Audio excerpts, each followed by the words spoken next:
Hello there! Welcome to my show, COVID-19 update by Heerak for July 7th, 2020. It's Tuesday. I'm wearing my mask because COVID-19 is spreading like wildfire in Texas, California, Florida.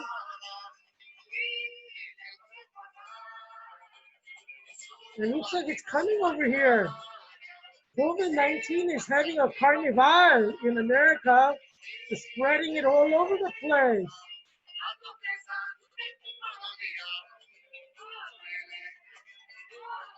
The carnival that music is pretty good. What do you think?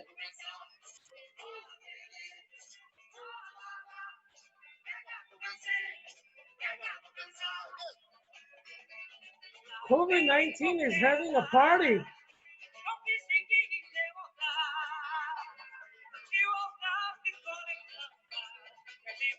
Today is Tell the Truth Day. Tell the Truth Day. Yeah, July 7th. And you see on the photo, Lady Justice trying to balance the scale, because when the scale is balanced, there's justice. And in the court of law, you're supposed to tell the truth, right? Yeah. And in America, everything you say will be used against you in the court of law. Yeah, you know the Miranda rights? They say you have the right to remain silent. Everything you say can be used against you in the court of law. Yeah, silence is golden.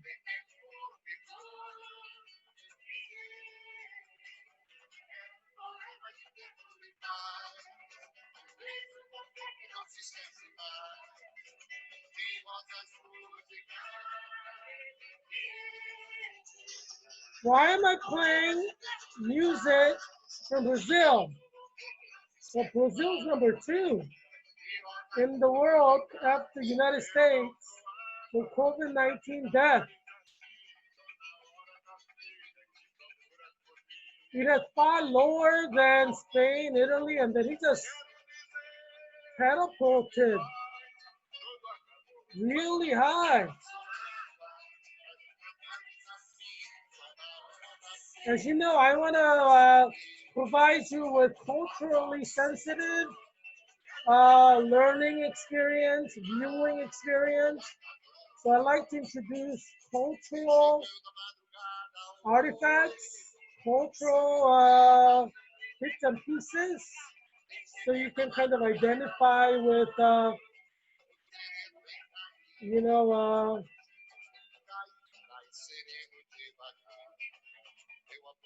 the kind of culture in a little way. As you know, Brazil is very famous for carnival. So I thought I'd play some carnival music for you. So let's go with Latin America's top 5 first. Brazil has 1,668,589 cases. Death is 66,741. 4% death rate. Still lower than America with 5% death rate. But you know, these things add up, you know. You have more cases, more will die. And Peru is number 2 at 309,000.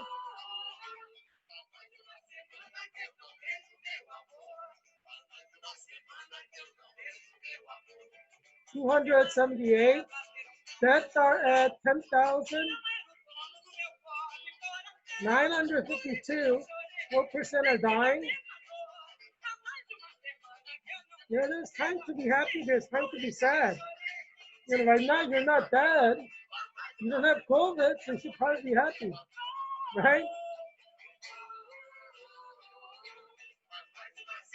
This COVID-19 is coming for Virginia, so soon we're going to be like Florida and Texas. So enjoy what you can while it lasts. because it's going to be gone pretty soon.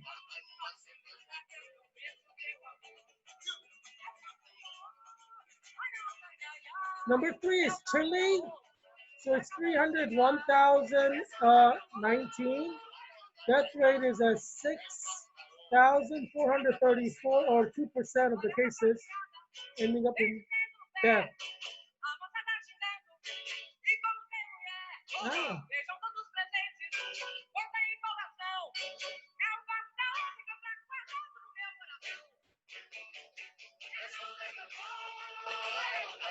Yeah, COVID-19 is having a party in Florida, Texas and California, Georgia and Arizona, North Carolina and South Carolina, spreading around and infecting people, sending them to ICU.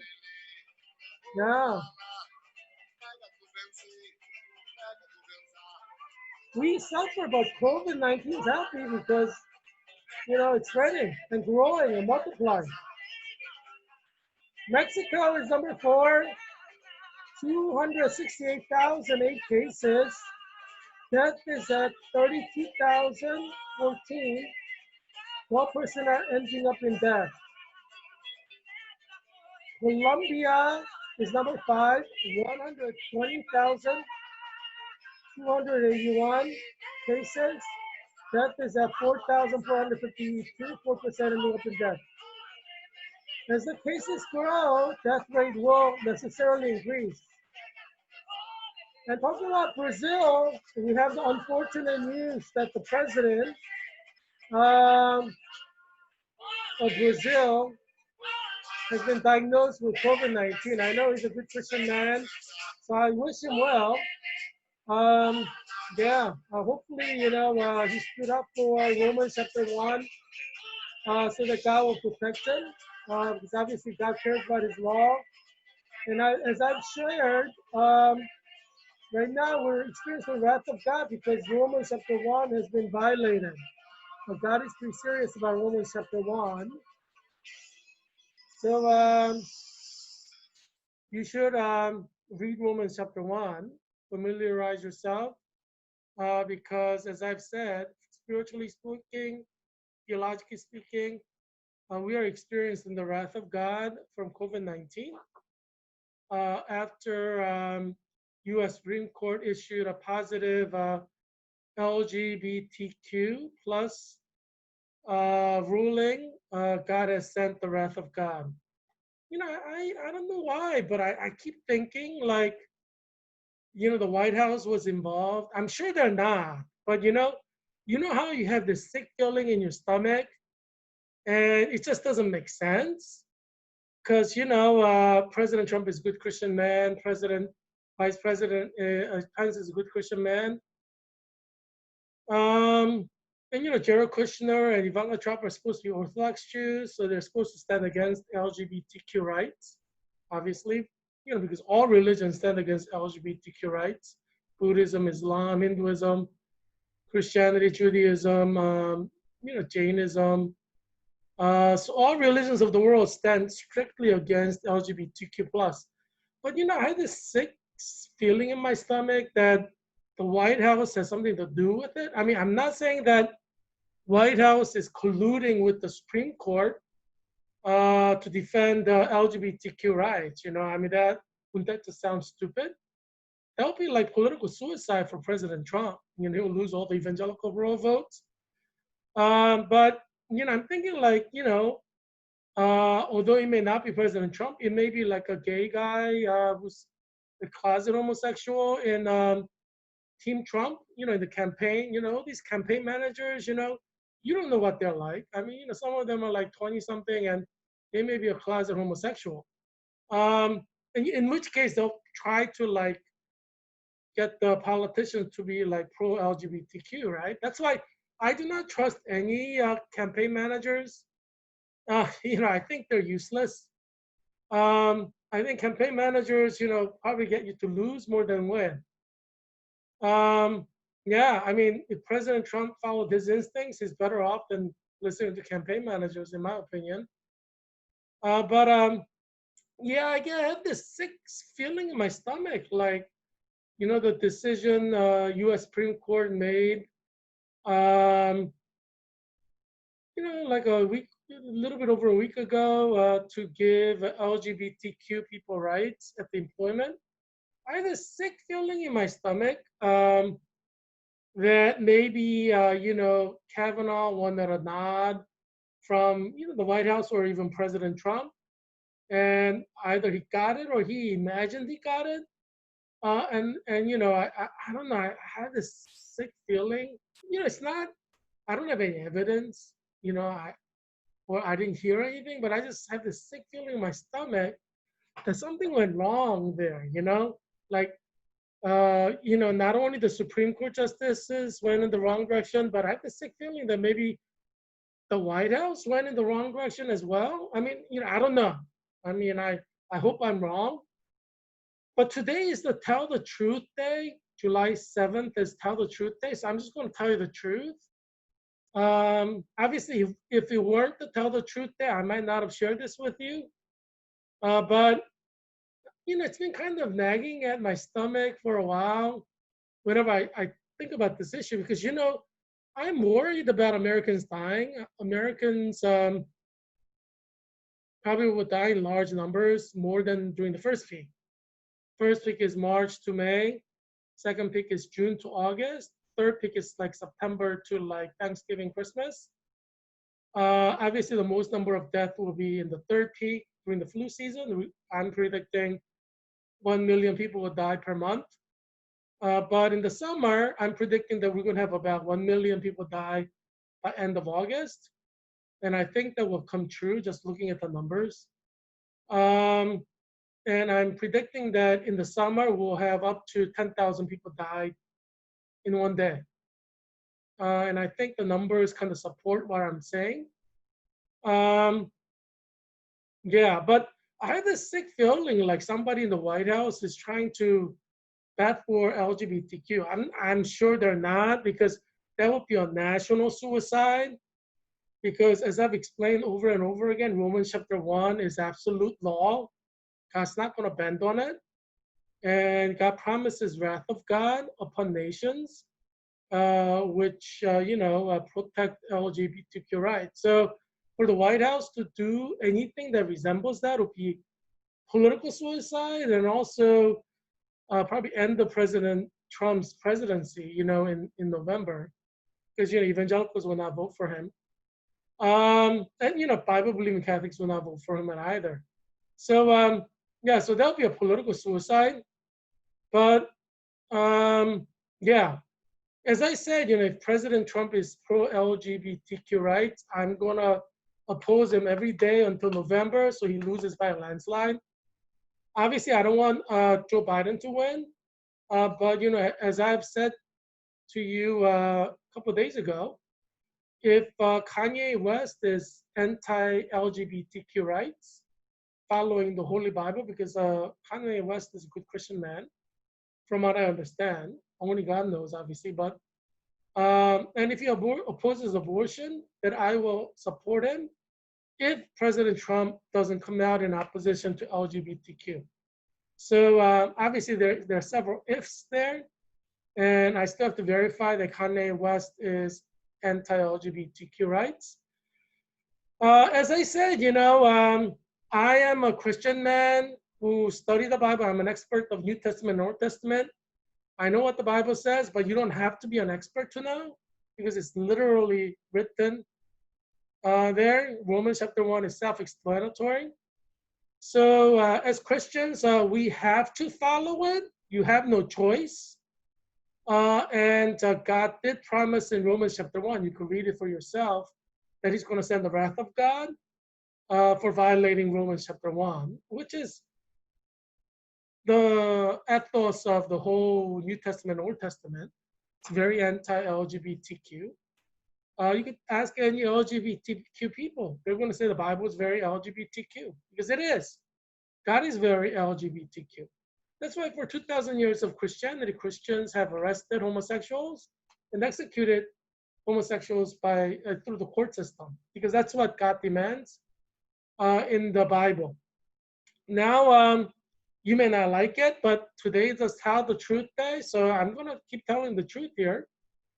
As you know, my platform is to bring America back to God. And I'm running for U.S. Congress in Virginia's 8th District, Arlington, Alexandria, Falls Church, and Fairfax County. And so general election is November 3rd.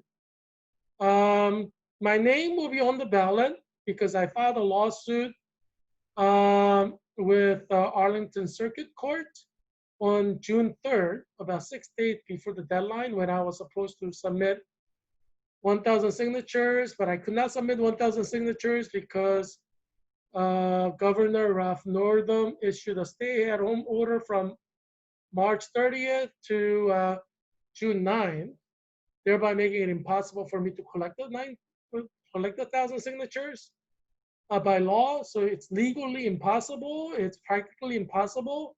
So according to the system of justice, you saw Lady Justice there, the court will have to grant me the waiver and enforce an injunction, or they would have to enforce or compel Governor Northam and Virginia Board of Elections to grant me the waiver. So my name should be on the ballot by November 3rd without too much problem, because justice is justice. I mean, people know what justice is. Judges know what justice is.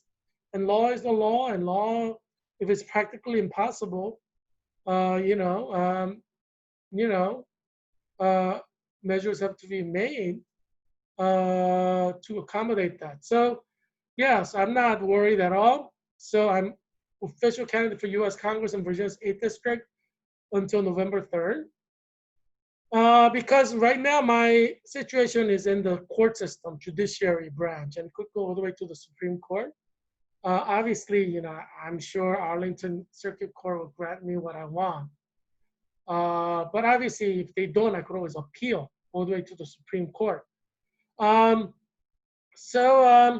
Yeah, I mean, I like the court system. You know, as I said, everything that happens in the court system is public record. You know, what the plaintiff says, what the defendant says, it goes on record. You could even order a voice transcript or a video transcript and watch the whole court case. I mean, it's kind of interesting, you know? Yeah. Yeah, so I'm in this until November 3rd. So make sure you vote for me on November 3rd for U.S. Congress in Virginia's 8th District.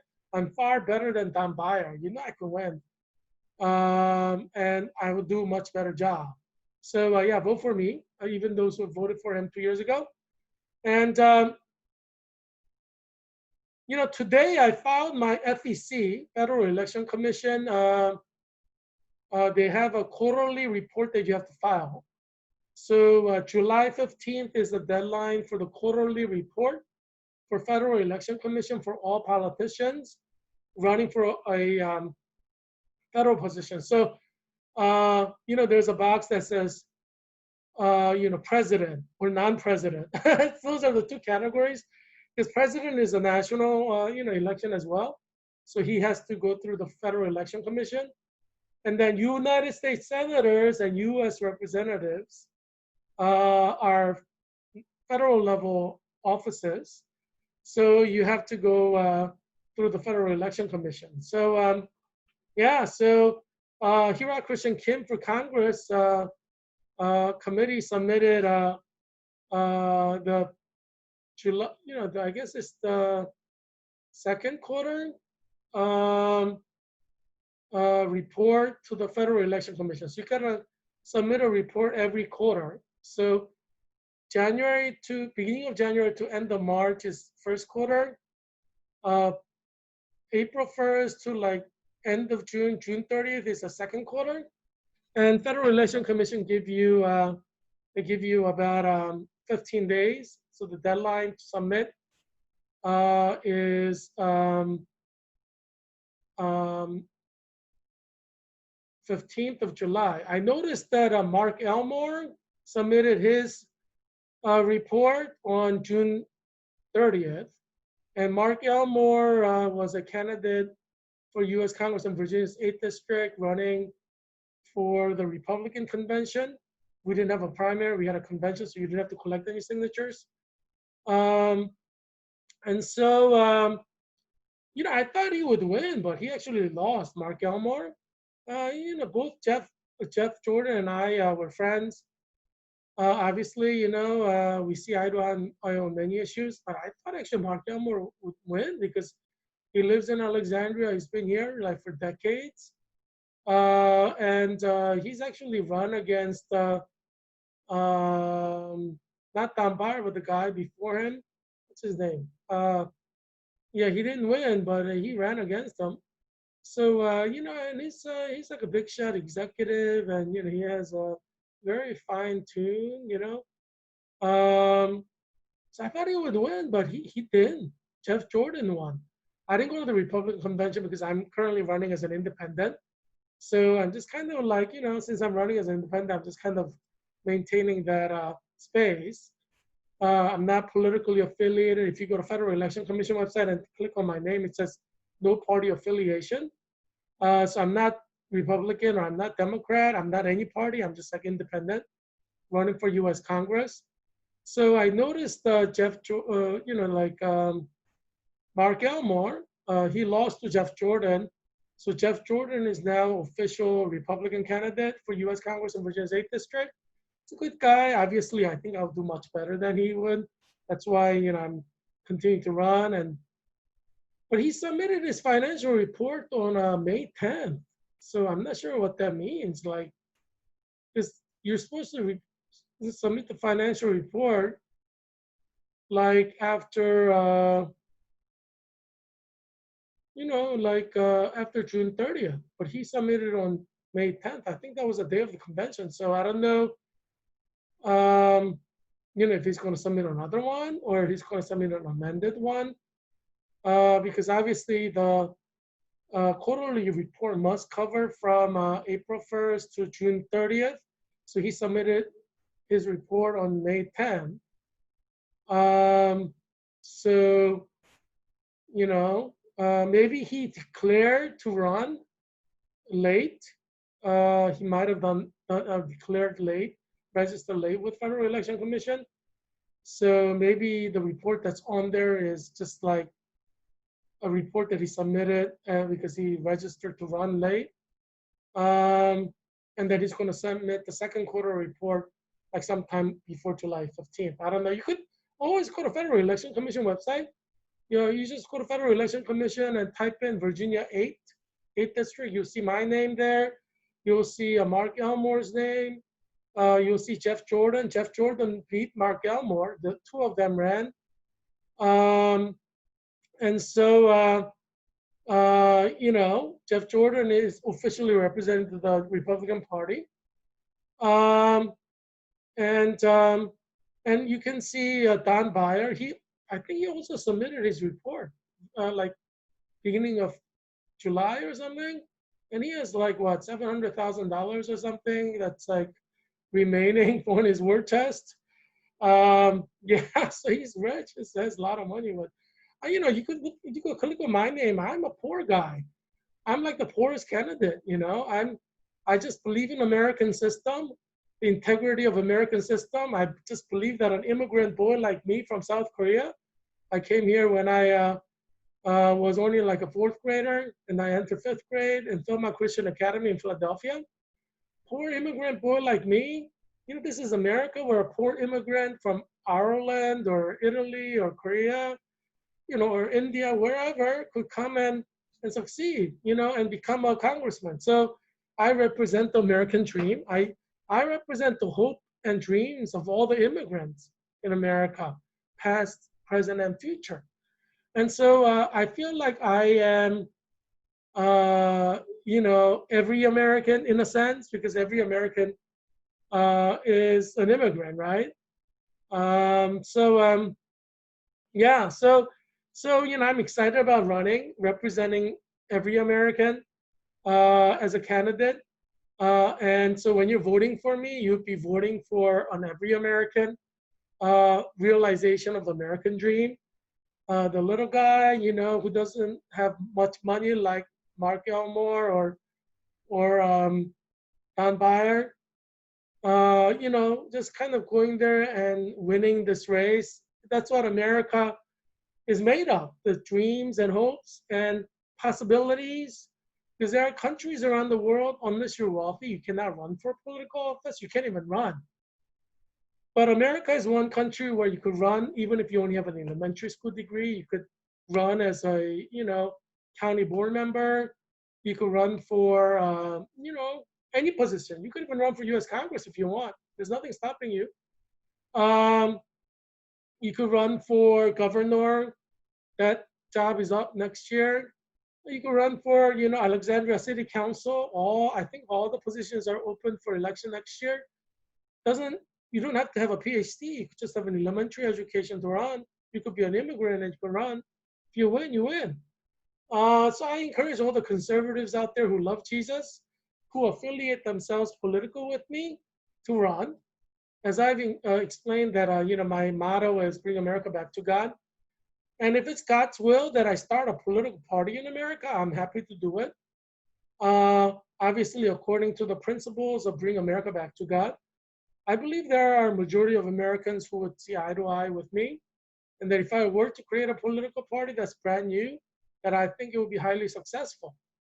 And I'm sure a lot of people from both parties would jump ship to join my party. So I don't know, maybe that's the direction God's leading me. I don't know. I'm open to God's call. I was running as a Republican primary candidate from November to February. And then I decided to run as an independent and not for the Republican Party. So if you see the video, at the end of this video, there's a little box you could click where I spoke to Arlington Republican Committee monthly meeting, where I spoke about this. You can see what the things that I've shared with them. I like transparency. I want you to know everything about me. I want you to know what I stand for, what I don't stand for. I want you to know what I'm going to do when I'm elected so that you can choose to elect me or not choose to elect me based on what what I'm planning to do. It's your freedom. You don't have to vote for me. I think you should vote for me just because, I represent a future of America that's going to be very beautiful, a future where your children are protected and where they will succeed. So I think that's the kind of future that you want for your children. And that's why I think you should vote for me.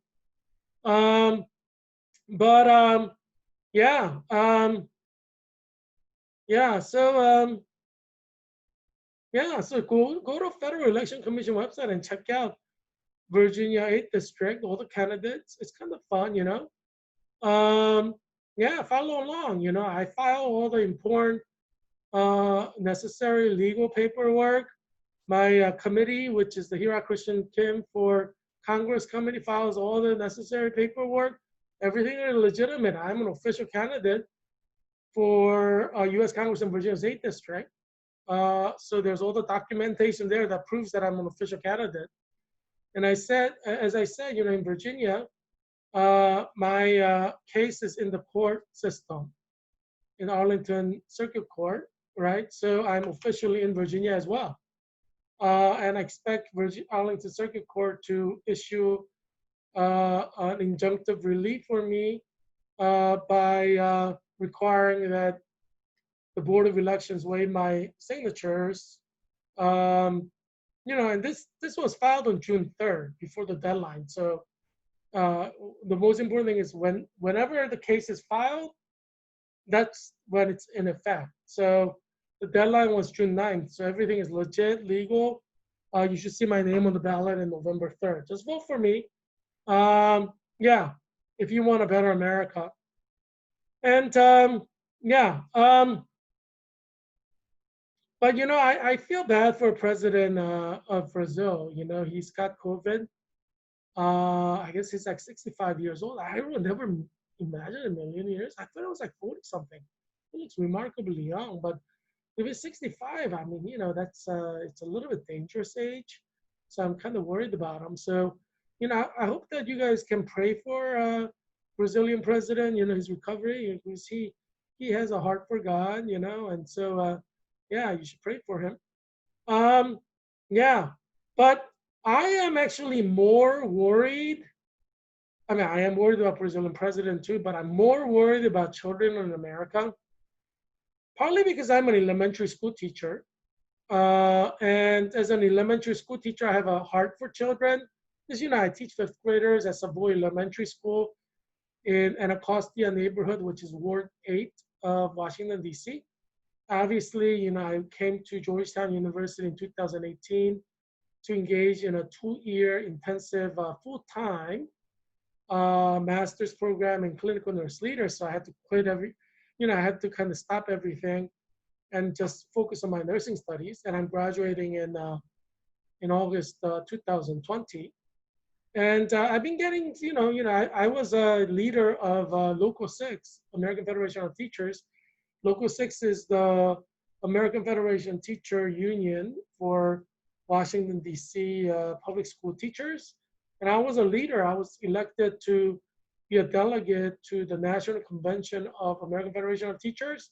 So I went to Pittsburgh in 2018 to represent American Federation of Teachers. So I'm officially, a labor union leader at the local unit, which is pretty impressive, I would argue.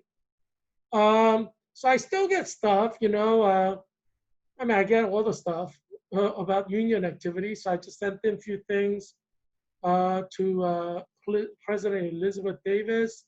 We're sending out some stuff about COVID-19 and Washington, D.C. teachers returning to work. So she had some survey items. So I returned that survey. I don't think Washington, D.C. should have in-class school because I think it endangers the lives of children and teachers, especially teachers. It's like a lot of teachers, they're not getting enough exercise. And any overweight teacher can die from COVID if they get it. And even when we don't have COVID, you get all kinds of stuff from the kids. Like when I was teaching at Savoy Elementary School, I think I had strep throat for the first time. I got it from one of my students, obviously. And was it strep throat? I had, sinus infection. I was like, my gosh, I'm normally like healthy. And I've never had, I don't remember ever having sinus infection, ever. I might have had it when I was a little kid.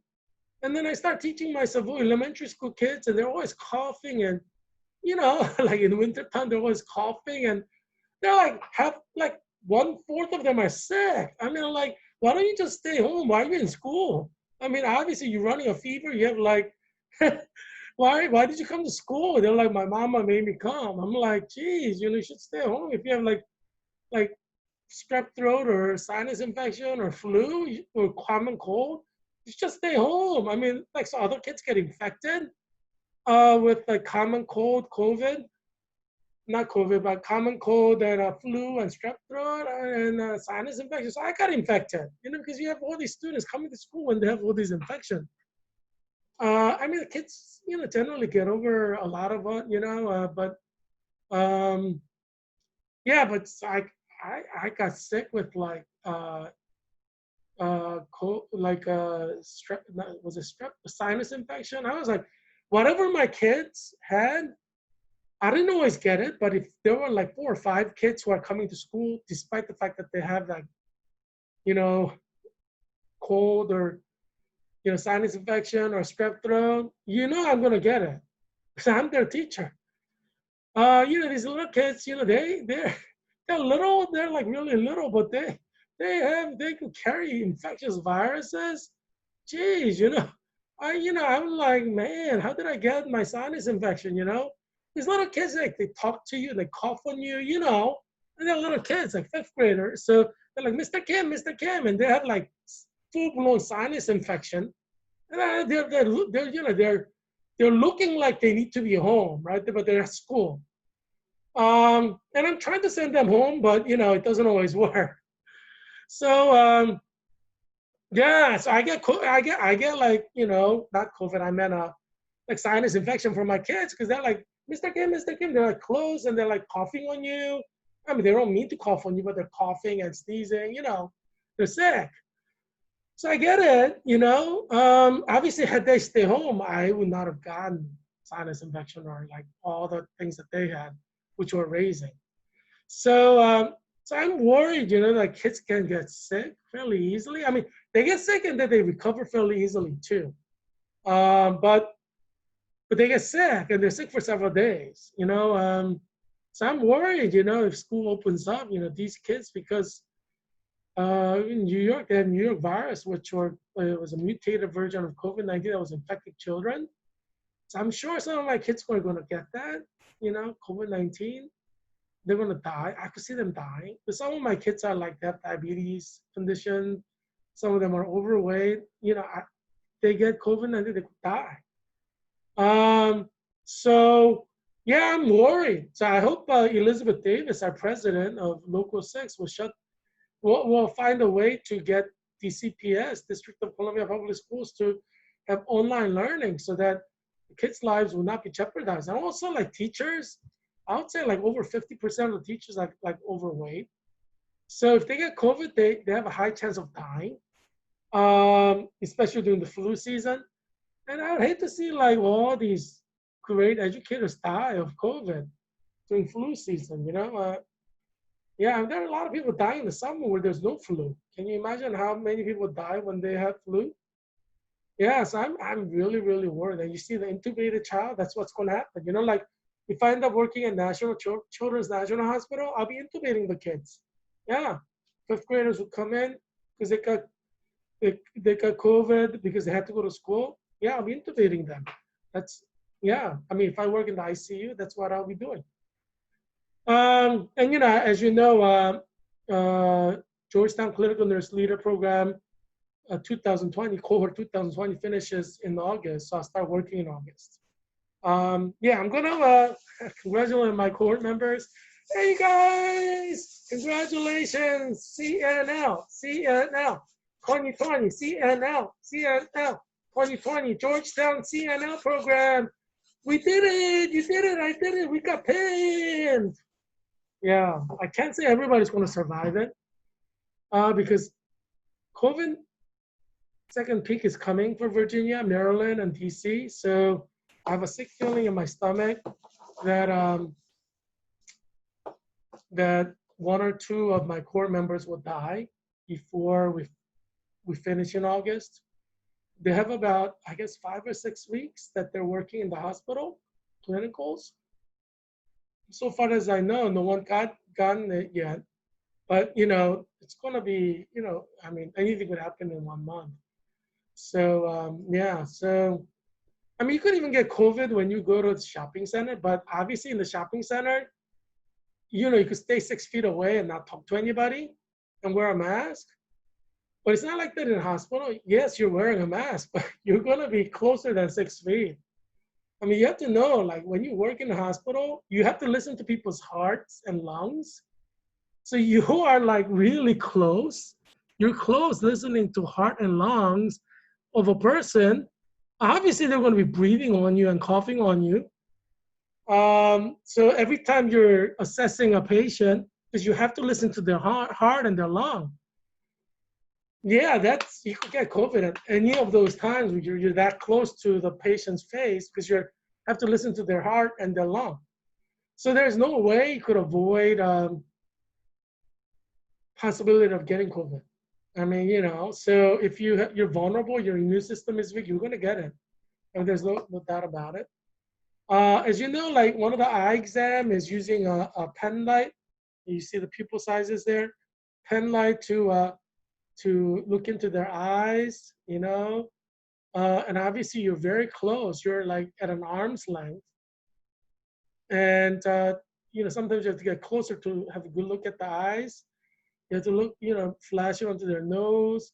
You have to flash it onto their mouth to check out, you know,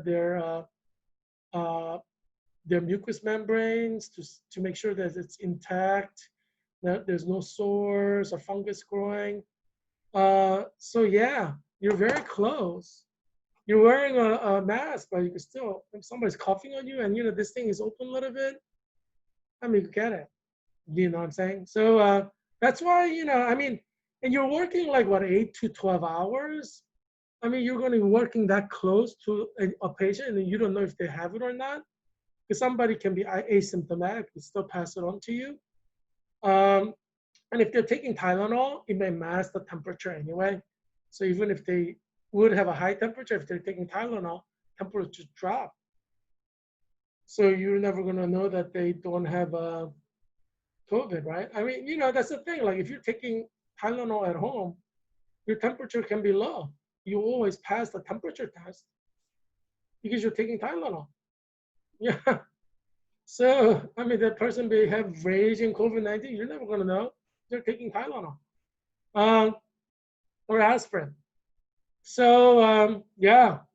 So that's why, I have this sick feeling that one or two of my core members may die in the summer. I hope not. I'm hoping that they will live. Obviously, I want all of them to live. I love them. I love every one of them. So I don't want them to die. But I just have a sick feeling in my belly. Like premonition. And, this is the second peak. It started when U.S. Supreme Court issued that pro-LGBTQ employment rights, which they should not have, because Romans chapter 1 doesn't allow that. We have to follow the Bible, right? So I'm the political candidate. I'm an independent candidate for U.S. Congress in Virginia's 8th District. And I have 3 campaign promises, because obviously my motto is bring America back to God. And any political party that I form will have that motto as well. If I form one, if that's God's will, obviously I'm just going to do what God wants me to do. As I said, not my will, but thine will be done. So 3 of my campaign promises along the lines of bring America back to God is I will comply with Romans chapter 1, Book of Deuteronomy, Leviticus, Numbers, and also Pauline epistles that deal with LGBTQ rights. And I will seek a bipartisan support to illegalize homosexuality in America, and then put into the stipulation to use police force, locally, state, federal, to arrest every homosexual. And with the minimum sentence of death penalty through the court system, that was the standard law governing LGBTQ for 2,000 years of Christian history. Bible hasn't changed. And so the recent interpretation is wrong interpretation. Because, for 2,000 years, they follow the same guideline. Law doesn't change. It doesn't matter if civilization changes, law is the law. Thou shalt not kill is thou shalt not kill. It doesn't change just because you have better computers. Right? It's the same when there was no computer or there is computer. There is no electricity or there is electricity. It's always the same. So that's my first campaign promise. Second campaign promise is to illegalize abortion. As you know, I've been very active in pro-life groups at Georgetown University and also at University of Pennsylvania. And March for Life, like a national lobbying group as well. So I've been working very hard for many years to support illegalizing abortion. So that's something that I want to do, like concretely with SMART goals, like achievable steps in Congress with bipartisan support. So that's my second campaign promise. Third campaign promise is because there are a lot of African-American Christians and Hispanic Christians, majority of Hispanics are Christian, like 99%. And African-Americans, majority are Christians as well. And I think it's a darn shame that all these Hispanic Christians and African-American Christians are getting the short end of the stick and in many ways not being treated fairly. So I want to bring equity, and my particular focus will be on elevating education in inner cities, particularly Black neighborhoods, and healthcare. I'd like to bring healthcare into poor communities, ethnic communities of color, Black and brown people. And so that's something that I want to do at a legislative policy level. And it's unfortunate, President Barack Obama didn't do anything really for the inner city specifically. I want to do something specifically for the inner city. All over the 50 states. So that's my third priority. So those are the priorities that I have. So vote for me on November 3rd, 2020, so that I could fulfill these campaign promises for you and make America a better place for everyone. Yeah, unfortunately, we had 1,171 people die in the last 24 hours. As I said, we're going to have that increase. So now you're beginning to see the death rate increase again. Yeah, so my prediction is 10,000 people die per day at some point. We're now having 1,171 people die. So it's a visible, clear rise of death. It's going to keep continuing. It's kind of like when Florida started having like 1,000 cases.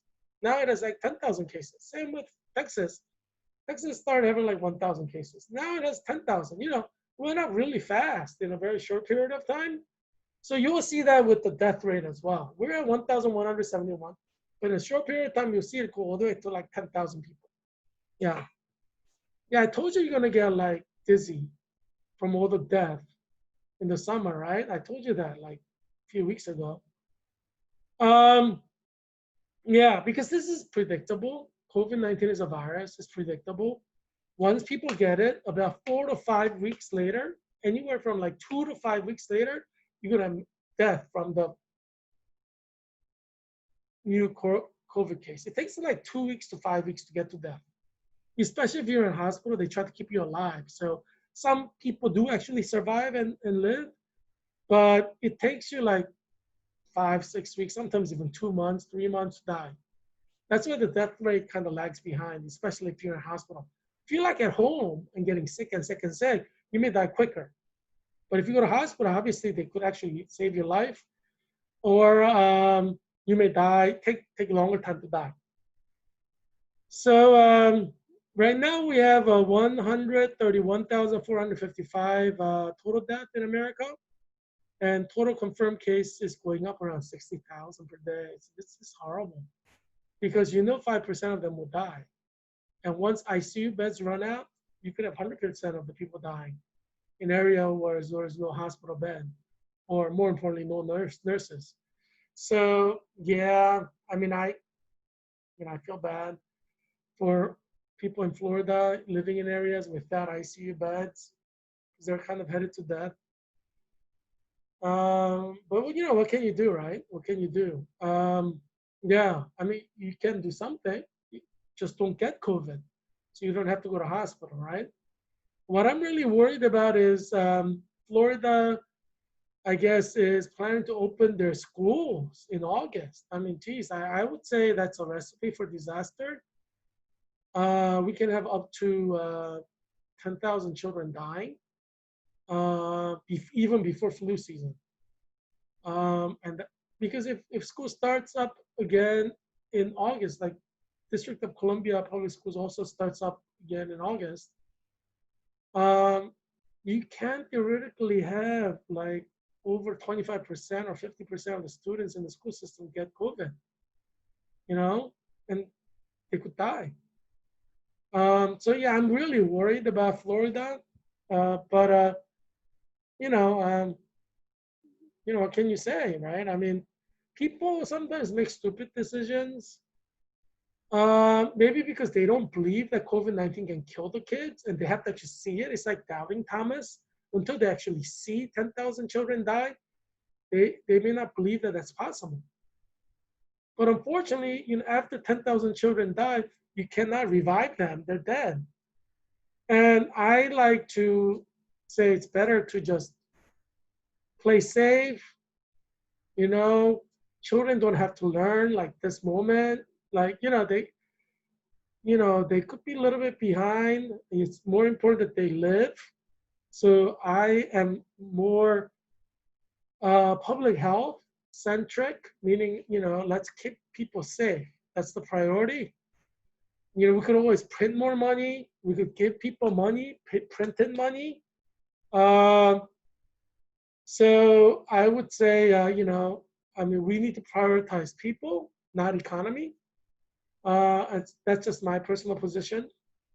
Because when we prioritize economy, we have to have collateral damage. I'm sure the government is calculating collateral damage. They're like, we're able to live with 1 million Americans dead in the pandemic. You know, they probably calculated everything, you know. I just don't want anybody to die. So that's why I created this show, COVID-19 Update by Heerak, to save you and your children from COVID-19. So my priority is not like economy. My priority is saving your life. And, you know, part of it is because, you know, I'm a nurse, you know, see a clinical nurse leader in the making. Um, so obviously our priority is to save your life. That's what nurses do for 12-hour shifts, to save your life, right? And that's what I'll be doing full time every 12-hour shift that I start working in August.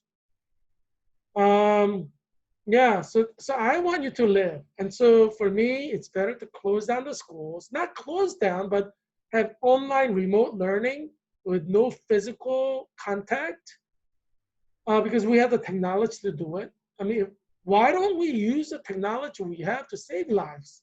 What's the point of technology if you don't use it in emergency situations like this, you know, to save people's lives? It doesn't make sense to me not to use the technology that we have to save lives. Because what's the point of all that technology? It's to better humans, save humans, you know. So I said, let's use it. I mean, we have all this technology now. Why would you want to meet physically? You don't need to do that. I mean, obviously, if there's no COVID, you'll meet, but there is COVID that could kill your child. So meeting physically, I would say, is out of the issue. Now, as you know, I'm single. I'm not married. I've never been married, and I'm hoping God will send me somebody to marry with Christian women, somebody who's very beautiful. Also loves the Lord, obviously, a good Christian, follows Romans chapter 1. Um, who can support me in my 3 campaign promises actively. So hopefully, you know, God will send me somebody like that. So if you're one of these women, you know, please email me, let me know.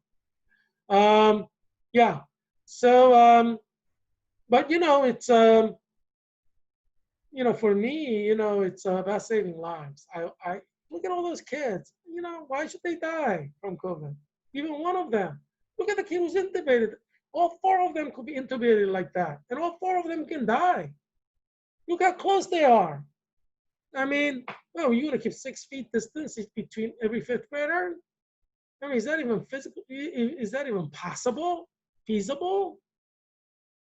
Yeah. So that's why I'm saying, like, you gotta do remote learning. You know, that's, you have to be safe. You don't want your kids to die. I mean, there's, you know, you gotta play safe. Now, I have 3 articles, and I I guess the title for today, thematic title for the 3 articles, is Hospitals Are Filling, COVID Returns to New Jersey. The reason I say COVID returns to New Jersey, because New Jersey and New York gave their virus to rest of America, right? Um, and obviously, you know, I'm arguing the Chinese are using it as a weapon and unloading viral load. So that's one theory that I do have, and you can watch explanation for that theory if you watch yesterday's show. But looking at it just from an epidemiological angle, uh, the origins of at least some of it, if not majority of COVID-19 viruses that are circulating in America now, came from New York and New Jersey. So it's now making a full 360-degree trip. Meaning, you know, it came from New York, New Jersey, now it's kind of returning to New Jersey. So I think that's a relevant issue, because as we know, New Jersey hospitals filled up, New York hospitals filled up, right? So exactly the same thing is happening in Florida, California, Texas, Arizona, Georgia, North Carolina, South Carolina are headed there. Utah, they say, is beginning that process. Nevada, but yeah, so I figure this is a good title, because COVID-19 second peak is not coming back here. So for about a week and a half, it was kind of raging outside of like the New Jersey, New York area. But week and a half later, now it's coming back, and cases are beginning to climb. Pennsylvania said they had like 1,000 cases today already. So yeah, it's definitely here. Yeah. First article is Texas reaches record 10,028 new COVID-19 cases, 10,000. They broke that record. Florida broke that record, a few days ago, but now Texas is breaking that record. Soon, California, I think California actually broke that record. Soon you're gonna have Georgia breaking that record, and Arizona breaking that record. You know how it is. This is a pandemic. It's spreading. So that's an article from today, July 7th, on Fort Worth Star Telegram, and it's written by Brian Lopez, and the relevant quote there is, on Tuesday, Texas reached record number in 3 key COVID-19 statistics. New daily cases, right? It was over 10,000, it broke that record. I worry about, Billy's family. I mean, the cases are going, people are dying. Billy may lose some of his relatives in the second peak. Yeah, he must be worried sick. I mean, geez, look at this, 10,000 cases per day. In 10 days, that's like 100,000 cases. In 100 days, that's like 1 million people in Texas. Oh, geez, can you imagine that? Like in 100 days, you're gonna have like 50,000 minimum people die in Texas at that rate. So, yeah. So new daily cases, new daily death, and all-time high in hospitalization. That's what's happening. Texas reported 10,228 COVID-19 cases, 60 deaths, so death rate is going up, and 8,000, or is it 9,286 coronavirus hospitalizations, the highest reported number of hospitalizations related to the virus at one time, according to Texas Department of State Health Services data. Glasses are fogging up because of this mask. Oh, yeah. So on Memorial Day, the total number of patient hospitalization was 1,511. Look at that. It rose like almost 7,500, 7,000, right? Or 8,000. It rose almost 8,000. Memorial Day is basically the day that we had George Floyd, right? And the protest started right after that. So yeah, hospitalization was only at 1,511. Now it's increased by 8,000 since that day. Is that incredible? Kind of puts it into perspective. If you're gonna stay in like limited space, crowded space, you're gonna get it. Yeah. That's why I'm worried about Florida schools opening up in August. Second article, dozens of Florida hospitals have run out of available ICU beds as state sets daily record in positivity rate. So that's New York Daily News by Muri Osumsel. And relevant quote is ICU beds were at capacity of 54 hospitals across 25 counties. 30 hospitals reported that their units were more than 90% full. So we may have like soon like 84 hospitals in Texas with no ICU beds and hospitals, nurses to help the patients, so it's a serious problem. They're probably running out of ventilators. And yeah. The third article is New Jersey coronavirus death up to 15,229 with 173,611 cases. As Murphy warns, transmission rates are rising. Yeah, COVID returns to New Jersey. Governor Phil Murphy, the quotation goes, on Monday warned the rate of transmission of COVID, coronavirus in New Jersey recently exceeded the critical number of 1 for the first time in 10 weeks. In 10 weeks. While state officials reported 20 new deaths attributed to the illness and 216 positive cases. So there's still positive cases that are relatively low or very low even, because Philadelphia, Pennsylvania had 1,000 cases today. And their death is fairly low, 20 cases, but it's on the rise, which means it's probably rising in a pattern. So they're going to get to a level where they may have 10,000 cases too. So the consistent rise is the problem, which means coronavirus is taking root and spreading in New Jersey. So yeah, most likely they're going to have like 1,000 cases soon, and they're going to have massive death. My prediction is that more people will die in New Jersey in the second peak, June to August, than the first peak, March to May. Let's see if I'm correct. I think I will be.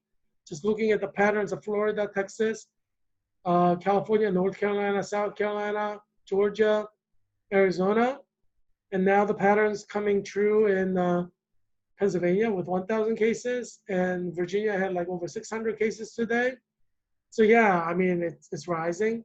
So I think we should at least expect it. If it doesn't happen, great, but I think you should expect it, that New Jersey is going to go to like over 1,000 cases relatively soon, and a lot of death. So yeah, I just wanted to show you, they only have 216 positive cases.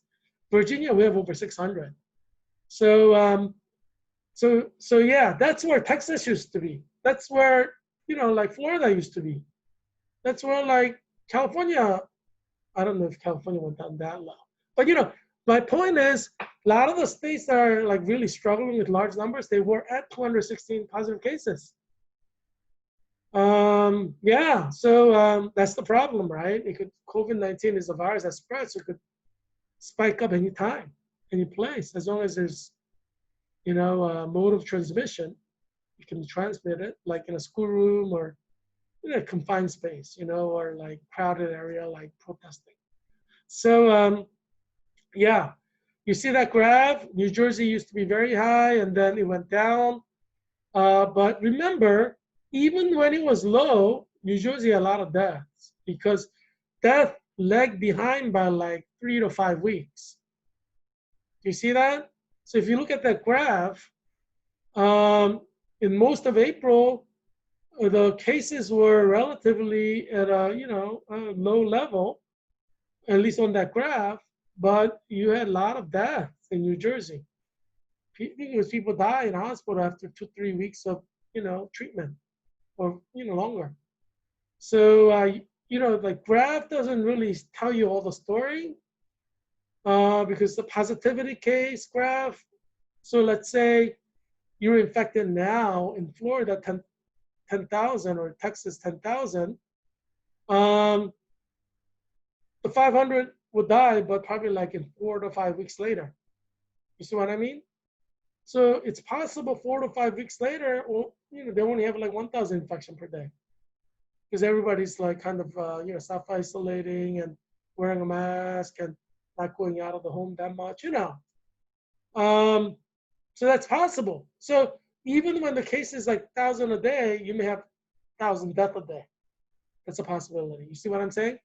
Because death always lags behind several weeks, anywhere from like 2 weeks to like 6 weeks. So that's coming. Death is coming, definitely. You saw how many deaths we have now. Yeah, death is up more than 1,000 now. It's going to continue to go up. Yeah, so and it's coming to Virginia, obviously, because we have over 600 cases. New Jersey only has 216 cases. We have over 600 cases. We had mostly over 500, a lot of last week. So we're definitely going up. And Maryland had like around 500 cases. So yeah, we're going up. I mean, look at New Jersey is 216 positive cases. So that kind of illustrates to you all this COVID is coming from the south, so we get hit first. New Jersey, New York, they're going to get hit, but it's going to take a little longer time because it takes time to go up there. Yeah, from the south, from North Carolina, South Carolina, Florida, Georgia. Yeah, so yeah, you see the pattern? Florida goes to Georgia, goes to South Carolina, to North Carolina, and it's climbing up.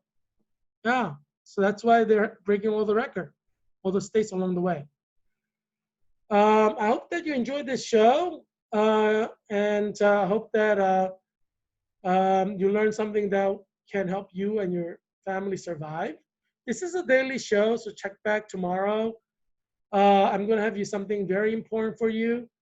Things are developing at warp speed, as you can see, right? Everything is developing at warp speed. If you don't like keep up with it from day to day, I mean, you're going to get lost. You're not going to survive COVID. In 24 hours, so much can change. It's just incredible because virus time is faster than human time, and that's the problem. So make sure you check back tomorrow. I'm predicting that Virginia is going to go over 1,000 cases sometime this week or next week. I think maybe this week. So let's just keep looking at the figures. Let's see, yeah. And so yeah, COVID-19 second peak is coming. I mean, it's already here in Virginia and Maryland. I mean, it's probably already there in Pennsylvania, but it's going to grow, visibly grow. So yeah, definitely check back tomorrow. Watch this show. I look forward to seeing you tomorrow. In the meanwhile, I hope your family will be well, and that your family members, like your children and your parents, your grandparents, all of them will be well too. I look forward to seeing you tomorrow. Bye.